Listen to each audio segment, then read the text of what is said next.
자, 막 내리는 진보 교육감 시대 교육정책 전환 나왔습니다. 역시 이것도 진보고 보수팔 곳인데 교육감은 그래도 지금 어느 정도 덜 무너졌죠. 무엇보다 서울 조 의원이 아직까지도 세력을 잘 유지를 했죠. 거기다가 인천 지역에서도 이제 더성원 후보 제가 살고 있는 지역입니다만 이제 역시 이제 제대로 그대로 유지를 했었고요.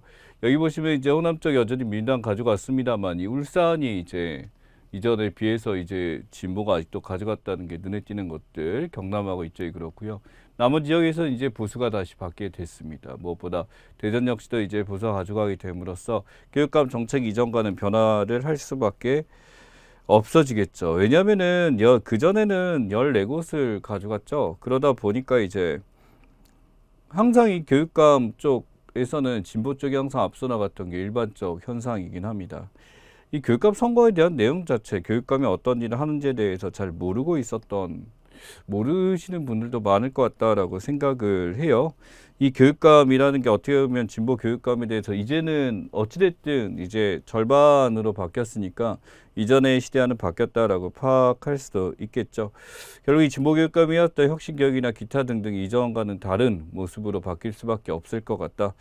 라는 것도 있고, 교육이라는 것이 그렇죠. 우리나라 교육이 이제 다른 어떤 파트에 비해서 가장 뒤처져 있다라는 얘기를 많이 합니다. 그렇기 때문에 어떤 진보 교육감의 등장이 새로운 바람을 불러일으킬 것이다 라고 생각을 했습니다만, 실제로 이러한 국민들의 판단이 되었다라는 것은 거기에 대해 제약이 있었다라고 보는 게 맞겠죠. 예, 그러다 보니까 여러 가지 문제가 됐었고, 이러한 혁신학교, 그 다음에 학생인권 조례에 대한 얘기가 이전과는 달라질 가능성이 큽니다. 코로나 끝나고 나서부터 어떻게 보면 학교 활동이 정상화되기 시작했고요. 인터넷으로 이제 수업을 보는 그런 문화 자체가 이제는 어떤 선택적인 요소로서 바뀌게 됐기 때문에 이전과는 다른 모습을 보여줄까 기대해 보고 있습니다. 무엇보다 지방교육재정교부금이라고 해서 이제 교육에 대해서 지방에서 이제 가지고 있는 것을 국가와 교부하기 위해서 지방의 재정을 보충해주는 시스템을 이야기합니다만, 사실은 그렇습니다. 이러한 교육비에 대해서 재정교부금 필요하긴 한데, 이 지방에서 이 재정교부금에 대해서 제대로 이게 잘 쓰이고 있냐라는 것에 대한 확인은 또 필요하죠. 또한 이제 학교 입장에서는 재정을 많이 받았다고 해서 무조건 좋냐? 그렇지는 않습니다. 이제 저희도 학계에 있었기 때문에 이제 말씀드릴 수 있는 거는 이러한 것들이 이제 효율적으로 사용하기 위해서 계획안도 세워야 되고, 절대 이게 중간에서 어떻게 할 수 있는 게 아니에요. 그것을 효율적으로 어떻게 사용했다 계획안을 마련해서 알려야 되고요. 교직원 입장에서는요, 그것을 어떻게 하기 때문에 착복에 대한 생각은 전혀 없다라는 거 알고 계셔야 됩니다. 그래서 오히려 이제 많이 내려오게 되면 어떻게 소비를 할까 고민들도 많이 한다라고 생각을 합니다. 자, 임금 피크제 판결이죠. 한국전자 기술연구원에 대해서 임금 피크제는 무효다. 단순 연령 기준의 임금 떨어뜨리는 것은 옳지 않다. 이 정년에 대해서 임금 피크제는 어떻게 보게 되면 일자리를 계속 유지하고 싶은 사람들에게 기회를 주는 것과 동시에 새롭게 오는 사람들에 대한 일자리를 물려주기 위해서 있는 것 중에 하나죠. 전력권로에서 있었던 것들은 정년연장 연장 임금제를 근로자 불이익으로 단정할 수가 없다라고 이제 한 얘기가 지금 나와 있습니다. 임금 피크제라는 성격에 대해서 이제 합리적 이유 없음 무효다라는 판결이 지금 나오게 된 건데, 사실은 이제 임금 피크제가 이게 필요하다라는 것에 대해서 어떻게 보자면 기존에 갖고 있던 노하우나 기술들에 대해서 이것을 인정하느냐라는 것도 있습니다만, 결국 이런 것들이 일자리 부족 현상, 기존에 가지고 있던 사람들이 가져가게 됨으로써 이게 좀 이제 노동자 정년이 60세 늘어나기 시작하면서 나왔던 것들 중에 하나인데, 뭐 100세 인생이라 하지만은 새롭게 들어오는 사람들 입장에서는 일자리를 얻는 게 굉장히 문제가 될 수밖에 없겠죠. 하지만 어떻게 보면은 이 고령자 고용법이란 것에 대해서 위반된다라는, 무효다라는 얘기를 지금 많이 꺼내고 있습니다. 근데 지금 윤석열 정부에서 나오게 된 게 그 평생 일자리 제도라 그래서 노년층에 대해서 이제 일자리 지원금을 주는 거를 굉장히 축소시키려고 하고 있거든요. 뭐 노인분들은 뭐 윤석열 후보를 다 뽑았습니다만 그쪽에서 그런 선택을 할 건지 모르겠는데, 대부분의 복지나 이런 데서 나가고 있는 돈들에 대해서 노년층 복지나 이런 것들이 계획되어 있던 것들이 바뀌는 것들을 굉장히 분노해야 되는 부분이라고 저는 생각을 합니다. 그래서 임금 피크제, 임금비 절감한 기업들이 굉장히 많았거든요. 근데 한편에 인건비를 절감한다라는 건 임금 피크제에 의해서 노년층을 고용하더라도 그 시스템이 잘 돌아가는 데 특징이기 때문에 그런 이를 배반적인 면에서 이렇게 되고, 임금 피크제가 무엇인지는 잘 정리하고 가시는 게 맞습니다. 일종의 성과연금제라고도 하고요. 이제 나이가 들게 되면 어느 정도 고점을 찍게 되면 이 안에 서서히 낮춰가면서 받게 되는 시스템을 이야기하죠.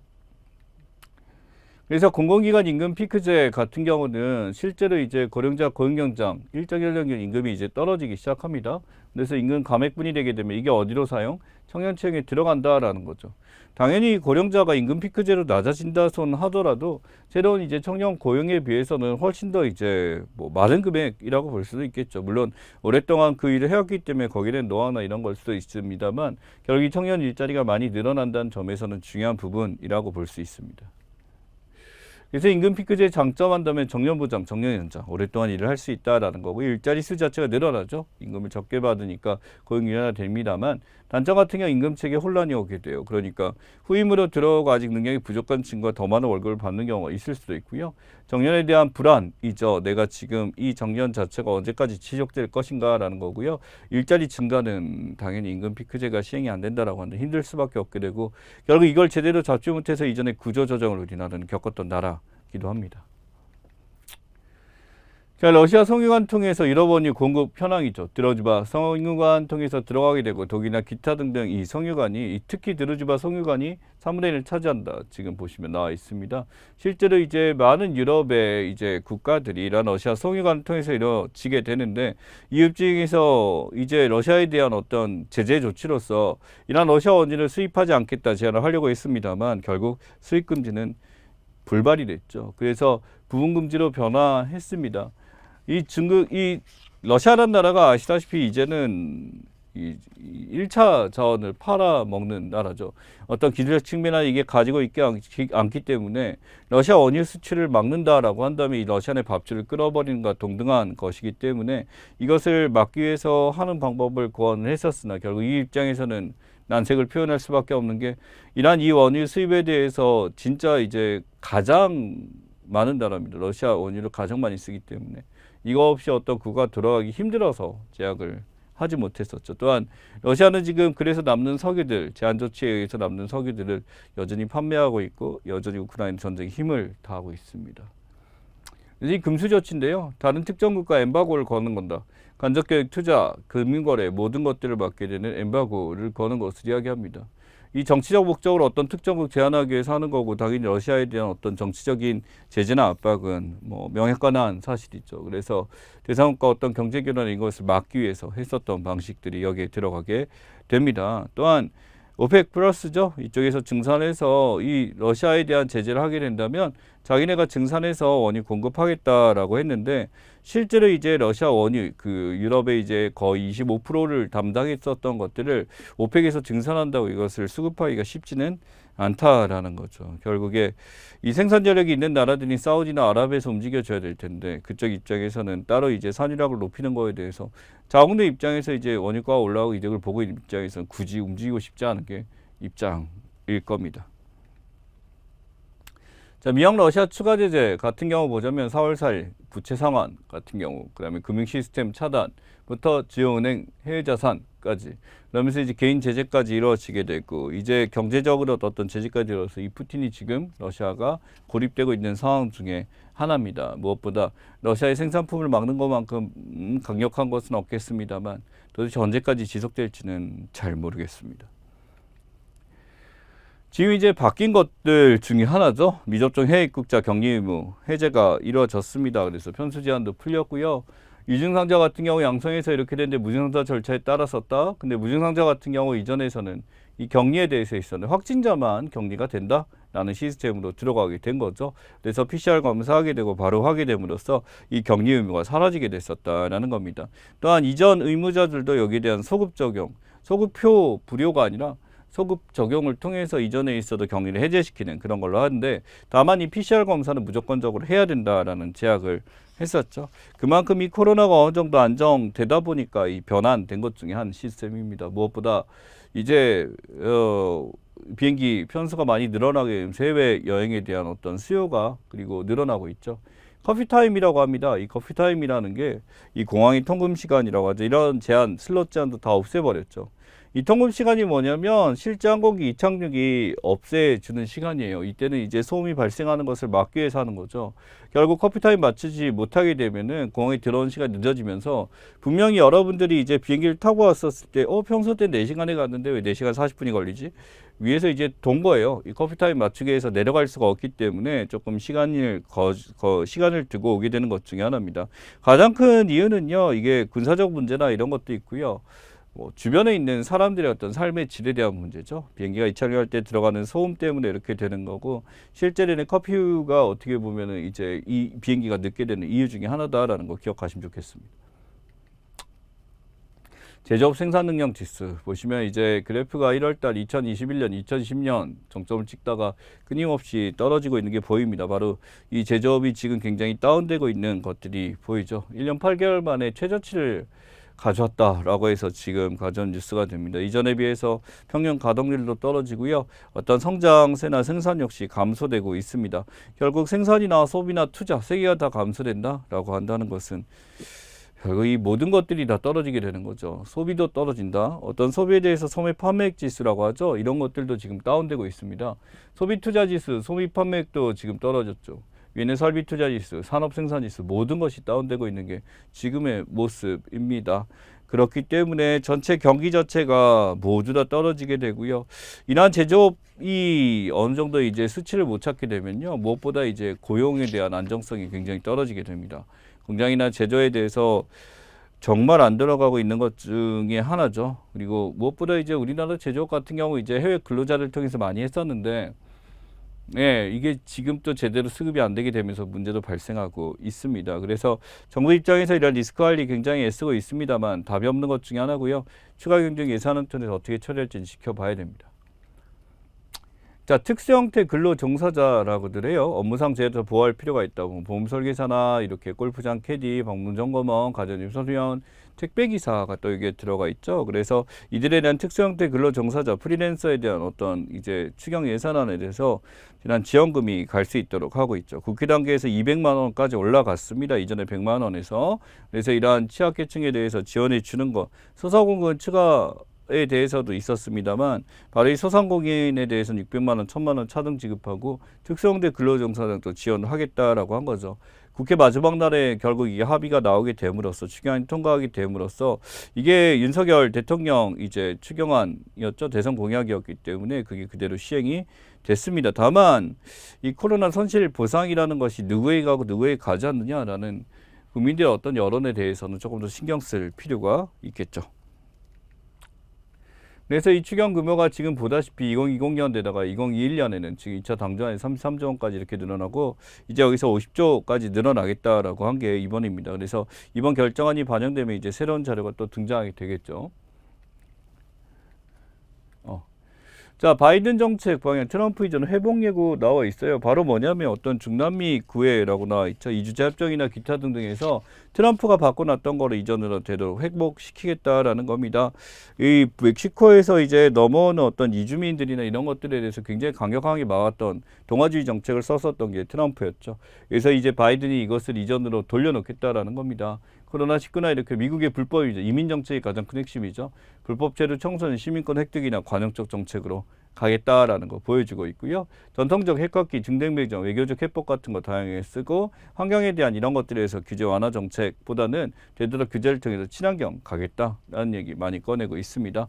그래서 바이든은 이전으로 돌아오게 되고 여기서 가장 이슈가 된 게 이주자 협정에 대한 이야기죠.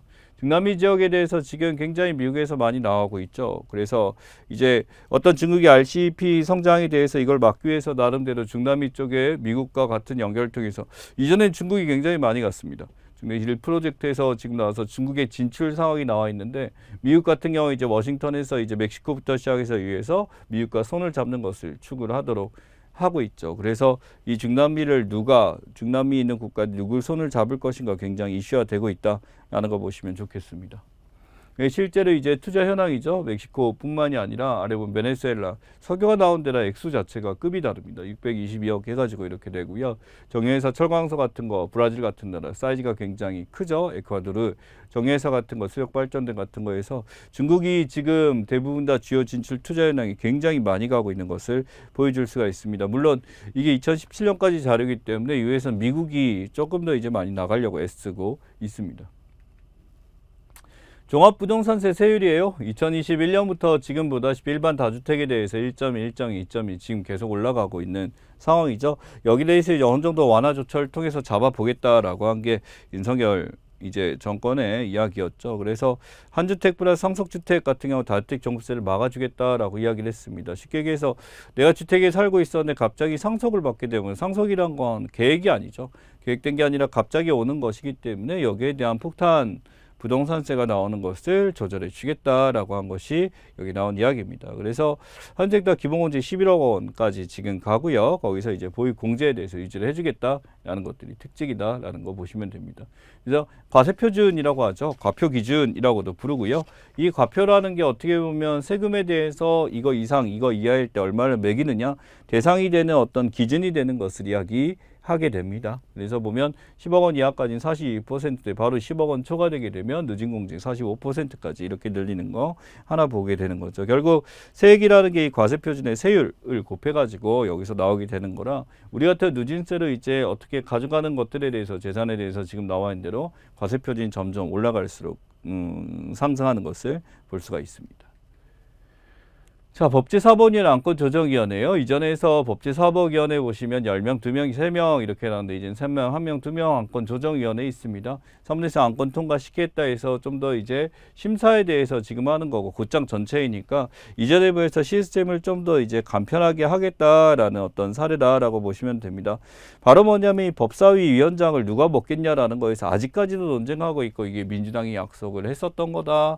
여기서 민주당 입장에서는 그 약속에 대해서 이전의 약속부터 이행해라 라고 하게 되면서 굉장히 많이 싸우고 있죠. 무엇보다 이제 원내대표 입장에서 이 여야 합의 이전에 민주당에서 이야기를 했었던 걸 지켜주지 않는다라는 얘기를 이제 국민의힘 입장 원내대표 권성동 원내대표가 그 얘기를 계속 하고 있습니다. 무엇보다 이 원구성 협상에 대해서 지금 다른 것들 이전에 대해서 이제 가지고 있는 것들에 대해서 이 민주당 입장에서 지방선거 패배하고 지금 굉장히 낮아졌기 때문에 법사위원장에 대해서 이걸 그대로 준다라는 것은 큰 문제가 생길 수 있다라고 판단하고 있죠. 그래서 지금 국민의 걱정이라는 얘기를 하는데 분명한 약속한 것은 사실이긴 합니다만 여기에 대해서 어떤 결과 나올지는 지켜봐야 됩니다. 이 정치가들이라는 게 어떤 말했던 걸 그대로 지킨다라는 것에 대해서 애매하죠. 체포입니다. 레이더 탐지 방해에서 공중에 아르마늄이나 이것을 뿌리게 되거든요. 이런 걸 뿌리게 되면은 실제 곡물의 겨라는 영어 의미를 갖고 있으면 알루미늄, 철조각, 철조각 같은 것들 얘기하고요. 이러면 레이더망이 잡히는 것을 막게 하기 위해서 하는 것 중에 하나죠. 여기 보면 초그저위 알루미늄 파펀 투책 있습니다. 바로 여기서 이제 이 초계기가 이제 날아와서 어떤 정보를 얻게 되는 데서 그걸 막기 위해서 하는 것 중에 하나죠. 그래서 여기 보면 남중국해 영인권 분쟁 지역들 나와 있죠. 스프레티리 군도나 여기 파라셀 군도, 기타 등등 나와 있습니다. 이러한 지역에서 결국 서로 논쟁이 되는 지역에 대해서 체포를 뿌려가면서 서로 간의 제약을 하고 있는 상황이다죠. 결국 중국이 지금 일방적으로 자신들의 영역을 넓히기 위한 군사행동에 대해서 이거에 대응하는 조치로서 이루어지고 있다라는 것들을 보시면 될 것 같습니다. 무엇보다 인공섬까지 만들면서 자신의 영토다라고 주장하는 것이 중국의 모습이긴 한데 어떻게 보면 이 남중국해, 동중국해에 대해서 지금 어떤 영유권 자체를 늘리기 위해 중국은 무슨 수단이든 사용할 것 같다라는 생각을 할 수 있겠네요. 그래서 인도태평양 보시게 되면은 보다시피 5월부터 한국, 호주, 대만, 캐나다까지 지금 이 지역에 대해서 이 다양한 침입들을 하고 있어요. 중국군이 이제 보시면은 여기 보면 독도 인근까지 여기까지 침입을 해서 이렇게 날아왔었고요. 호주나 대만 같은 경우 군용기 30대가 이전까지 침입했었고 캐나다는 공해상까지 여기 해상 초기해봐서 중국의 어떤 자신의 영역을 넓히기 위한 어떤 야욕을 보이고 있다라는 사례라고 기억하시면 될 것 같습니다. 자, 송강호 씨 보이죠? 그래서 지금 보시면은 한국영화 칸 영화제 도전이 됐는데 최근에 바로 기생충 장편 경쟁 황금 종려상까지 받게 됐습니다. 여기서 이제 박찬욱 감독까지 국제영화제 동반 수상까지 이어지게 됐었죠. 바로 이 브로커입니다. 그래서 여기서 보시면은 이 브로커에서 나와 있는 지금 보면은 칸 국제영화제 나무주연상까지 이렇게 하게 됨으로써 칸 국제영화제에서 상을 받게 됐습니다. 이러한 세계적 영화제에서 황금종려상에서 기생충뿐만이 아니라 이후에는 지금 이 컨텐츠 자체가 굉장히 인정을 받고 있고요. 박찬욱 감독도 어떻게 보면 봉준호 감독 못지않은 이제 반열에 올라갔다. 사실은 이전에 올드보이에서 보여준 힘은 굉장히 대단했었죠. 그래서 이해도 계속 커져나가고 있는 게 지금 모습입니다. 자, 그 다음에 국내 총생산 GDP 가계부채 상위 국가입니다. 바로 압도적으로 한국이 1위를 차지하고 있죠. 가계빚이 많다라는 거, 어떻게 보면 우리가 부동산 구매하는데 영끌해서 사게 된 그런 사례들이 많은 거고, 유일하게 이 가계부채가 GDP보다 많은 100을 넘어가는 유일한 나라다입니다. 그래서 GDP보다 이렇게 부채가 이렇게 되는데, 만약 이 부채가 붕괴한다, 우리는 리먼 브라더스 사태에서 이것을 많이 봤었던 것 중에 하나입니다만, 지금 이러한 것들이 굉장히 부채가 커지게 됨으로써 차익 투자나 이런 것들이 매우 힘들어지게 되는 상황이죠.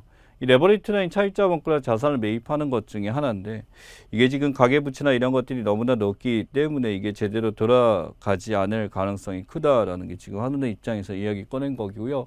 집값에 대한 상승에 대해서 지금은 어느 정도 한풀 꺾이는데, 대출이자가 커지다 보니까 당연히 사람들 함부로 살 수가 없었겠죠. 금리 인상을 통해서. 그러다 보니까 기존에 있는 이제 변동금리를 했었던 사람들 입장에서는 이러한 이자가 커지게 되는 상황을 막을 수가 없기 때문에 어떤 상황이 될지는 계속 봐야 되겠죠. 자, 이준석 전 진탕 사업 나와 있습니다. 바로 뭐냐, 우크라 방문했는데, 중요한 건 이 우크라이나 방문을 떠나서 이 공천개혁의 윤리 징계 계속 나가고 있죠.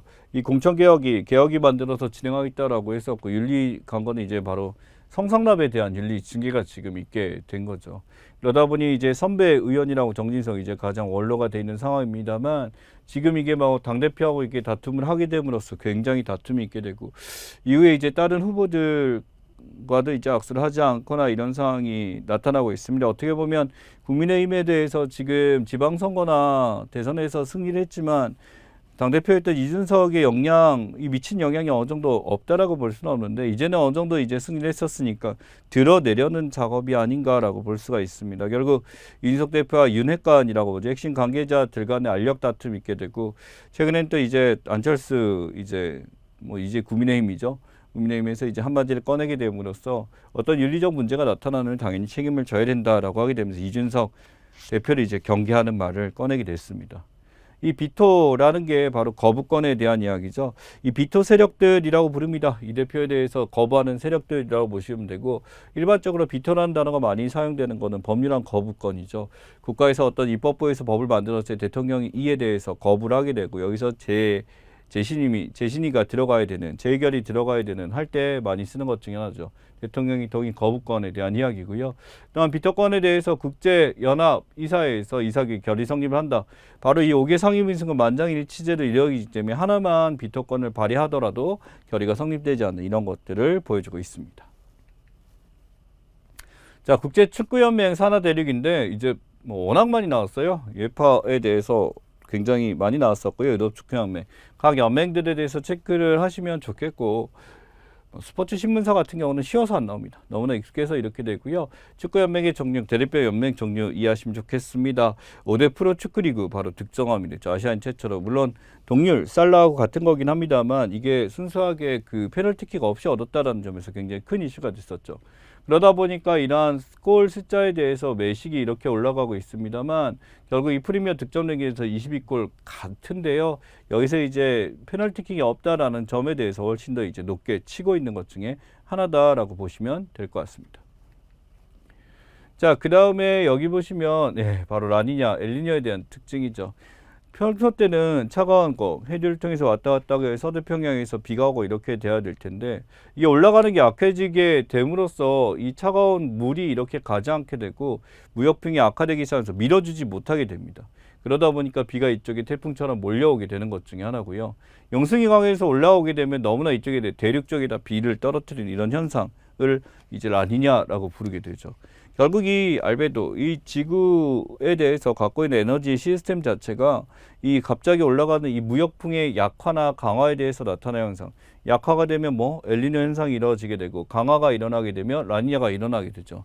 영승이란 거 밑에서 올라오게 되는 건데, 강화가 되면 이 앞에 있는 물을 밀어주게 되니까 밑에 있는 물이 당연히 올라오는 영승도 강해지게 될 수밖에 없고요. 찬공기가 밀어지게 되니까 이쪽에 비가 오는데 해안 쪽이 아니라 안쪽에 밀어지게 되는 현상 나타나게 됩니다. 또한 이제 약화되게 되면 멀리까지 못 가기 때문에 이 안에서 떨어지게 되는 현상도 나타나게 되죠. 그래서 엘니뇨와 라니냐 두 개 구분하시는 거 중요하고요. 여기서 지금 굉장히 폭염이 많이 등장하게 된다는데, 지금 뭐 대한민국 같은 경우는 굉장히 이제 장마와 함께 열대와 겹치게 됨으로써 칙칙한 날씨 계속되고 있습니다. 블랙아웃 나와 있죠. 이 전기에 대해서 갑자기 많이 사용하게 될 경우 해당 지역이 어두워지는 것, 전력량에 대해서 지금 큰 문제가 나타날 수 있다. 지금 많은 얘기들 나타나고 있죠. 한전에서 그래서 전기 가격을 올립니다만, 전기 가격 올린 거는 차없이 사람들이 지금 상황에서 안 킬 수가 없는 상황이 된 것 같습니다. 또는 블랙아웃에 대해서 이 무대 암전이라든지 갑자기 텔레비전 어두워지는 것도 같습니다. 전기요금 상승에 대한 이야기요. 2024분기 대비 바로 이렇게 올라간다라고 하게 되는데, 여기서 또 이제 킬로와트당 5원씩 상승하게 되죠. 전체 이제 가구당 원래 1,535원 정도 올라간다고 했었는데, 이것은 일반량을 얘기하는 거고, 실제로 전기를 많이 쓰는 데 같은 누진세 적용되기 때문에 훨씬 더 큰 금액 상승할 수도 있습니다. 자, 지금 여기 이 문재인 대통령 사저 앞에 평산마을인데요. 앞에 보시면 이제 백신 뭐 피해 정부 책임이다, 피해자가 가족 회의다, 코로나19 백신 책임져라 하면서 계속적인 시위를 하고 있습니다. 고소에는 문재인 대통령으로 돼 있고 시가 들어갔죠. 이게 대부분의 사람은 인터넷 방송이나 여러 가지 뭐 이슈화 시키는 사람들이 가가지고 계속 이제 여기서 확성기나 기타 등 집회 시위를 하고 있는 현장 중에 하나죠. 뭐한 짓이니 싶습니다. 이게 지금 아마 이슈화 되겠으면 독일에서의 소녀상 철거, 뭐 일본에 대해서 위안부가 조작됐다는 얘기하면서 한국에서 이 한국 사람들이 갖고 어떤 극우라는 표현하는데, 극우가 아니라 그거는 정신병자들이죠. 그 사람들이 가서 이제 다른 나라에 가서, 독일은 나치에 대한 어떤 침입만 하게 돼도 감옥에 들어가요, 법적으로. 우리나라에서 이런 것에 대한 제한 조치가 없다 보니까 마음대로 이것을 떠들고 하는 경우가 있는데, 어떤 역사적인 어떤 주체성이나 이런 인식이 제대로 없으면 가장 큰 문제가 되죠. 물론 이 대통령 시에 대해서 이런 것을 하는 거에 대해서 만만하니까 하는 것 같습니다. 그러니까 이런 것들이 자기네가 이런 걸 쉽게 해도 상관이 없다라는 사고에 대해서 지금 나타나고, 도대체 이게 어떤 의미가 있는지, 퇴임한 대통령 권력이 없는 존재에 대해서 지금 왜 이런 짓을 하는지에 대해서는 궁금하지 않고요. 무엇보다 대통령 사저가 아니라 그 주변의 일반 시민들에 대한 피해가 엄청나게 막대하다는 것도 고민해야 되겠죠. 집회 자유라는 게 있어요. 언론출판 집회 결사, 그래서 집회 허가제가 있는데, 이러한 개인의 어떤 자유에 대해서 있지만 분명한 것은 제한이 있다라는 거죠. 집회 시에 제한 통보문이 분명히 주어졌고 이걸 하면 안 된다라는 것이 있는데, 이 결사의 자유에 대해서 지금 이걸 하면 안 된다라는 거죠. 근데 윤석열 대통령이 시위 강제로 막을 법은 없다라고 이제 제안을 하게 되면서 이제 여기서 또 불이 켜지게 됐습니다. 자, 그래서 여기 보시면 이 이슈화시키는 이제 빨갱이 전라도로 평산마을 빨갱이 속을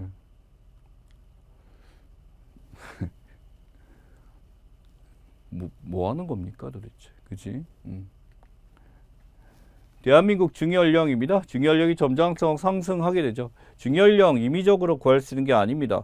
그저 이제 처음부터 이렇게 하면서 하다 보니까 최악 칠산율 계속됨으로써 지금 인구 자체가 굉장히 감소하고 있는 현상이고, 중위연령 올라간다라는 것은 이건 저출산도 있지만요, 고령화에 대한 영향도 같이 있습니다만, 저출산 밑에 있는 애들이 없기 때문에 당연히 중위연령 중간층을 차지하는 게 올라가게 되는 것을 이야기합니다.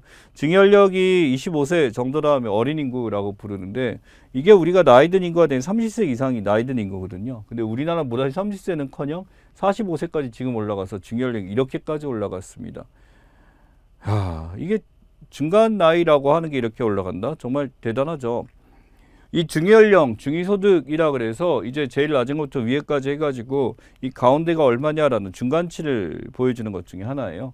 그래서 이 어메이징 네이션 지금 나와 있죠. 이게 2030년 미국 역사 노인인과 어린이를 추월할 것이다. 지금 나와 있습니다. 미국 역시도 이제 똑같은 현상 나타나는데 우리나라는 훨씬 더 심각한 상황이다라고 보시면 될 것 같아요.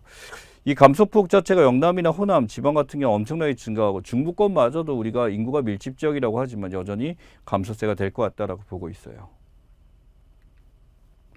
시도별 총인구 전망입니다. 보시다시피 서울부터 시작해서 부산 했는데 2050년대에는 쭉 떨어지는 거 보입니다만 세종시 같은 경우는 82.3 유일하게 증가되는 것 중에 하나죠. 여기 보시면 아래쪽 보면 계속 감소되는 수많은 지역 보시게 됩니다. 10점대 지금 보이시죠. 지방에 있는 남쪽으로 갈 도로 계속 떨어질 것 같다는 얘기를 하게 되고 인구 역시 여기서 보면 인구 절벽에 대해서 마이너스 8.1까지 떨어지고 있습니다. 안 그래도 지금 초등학교 입학여력이나 아래에 있는 저출산은 너무나도 많이 증가되고 있는 상황이다라고 볼 수 있죠. 자, 학계 출산율 전망입니다. 학계 출산율이라는 게 이제 부부가 두 명이 만나게 되면 그 중에 이제 자식을 몇 명 낳느냐라는 건데 부부가 두 명이니까 인구가 유지되기 위해서는 두 명을 낳아야 되겠죠. 근데 여기 보다시피 1.17에서 지금 보다시피 이 예상치가 어떻게 되냐면 2010 0.73, 0.77 이 사이로 떨어지게 됩니다. 1점대가 꺾인 거는 한참 전이에요. 2017년, 2018년 넘어오면서 이렇게 됐었고요. 두 명이 결혼해서 아이를 안 낳는 경우도 많습니다. 이게 잘못되었냐? 그걸 얘기하는 게 아니라요. 지금 인구 감소가 나타나는 이유가 어떤 자식을 낳는 것에 대한 어떤 이슈가 이제 바뀌었기 때문이죠. 저 같은 경우도 이제 한 명입니다. 남자아이 하나 이렇게 있는데 이 출생아 수에 대해서 지금 어떻게 보게 되면 이제 더 낳는 것이 쉽지는 않은 게 나이가 많아서 그러니까 결혼에 대해서 이제 만원 늦게 결혼하는 게 늘어나니까 이런 효과도 같이 발생하고 있는 것 중에 하나죠. 자, 그다음에 연도별 감소 인구도 보다시피 2020년 7만 8천 명이고 10만 명까지 떨어지게 됩니다. 이 감소 인구에 대해서 당연히 저출생으로 일어나는 거기 때문에 계속 초등학교 정령 인구에 대해서 3만 명씩 감소된다라는 얘기가 여기 때문에 나오게 되는 것 중에 하나죠.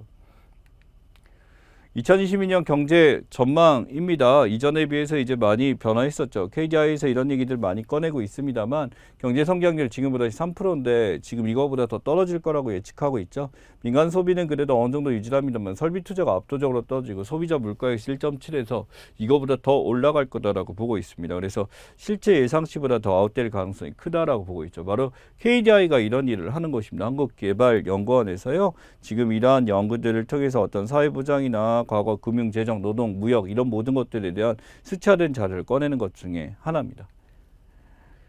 자, 근로장려금 소득 상한 금액 인상이에요. 이 근로장려금이란 거에 대해서 이 저소득 가구나 근로장려금이 굉장히 많이 있죠. 총소득 기준에 대해서 잔독가가 2,000, 3,000, 3,600 나와 있습니다. 당연히 가족이 몇 명이냐에 대해서 이걸 따져서 보는 것 중에 하나죠. 그래서 맞벌이 가구의 근로장려금 수급이 실제로는 지금 이렇게 2,200만 원 올라간 건 사실입니다만 실제로 수급하는 경우는 6.5%밖에 안 된다라고 얘기하고 있죠.